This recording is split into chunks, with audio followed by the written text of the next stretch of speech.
labai skani sriubytė, primena česnakinę moliūgų sriubytę.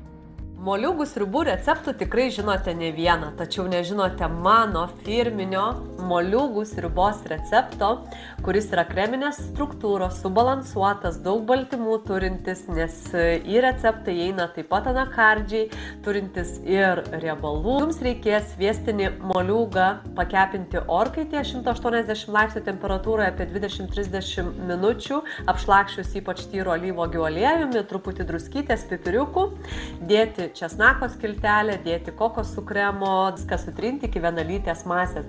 Taip, česnaką dėkite šviežią, bet galima vietoj česnako dėti ir imbierą ir galima ne šviežią dėti, o jį tiesiog pakaitinti. Tada nebus to tokio aitraus česnako aitrumo. Eikite tokias sriubas su įvairiausiamis sėklomis, su feta sūriu, su virta vištiena ar jautienos kukuliukais. Patiko šis receptas, spausk like, dalinkis su draugais ir rašyk komentare daugiau receptų. Daugiau receptų pasidalinsiu savo sveiko maisto gamybos knygoje, kurioje yra net 322 receptai ir mitybos patarimai, kuriuos turi turėti kiekvienas save gerbiantis pilietis savo virtuvėje. Tai yra mitybos enciklopedija. Turėk ir tu šią sveiko maisto gamybos knygą savo virtuvėje.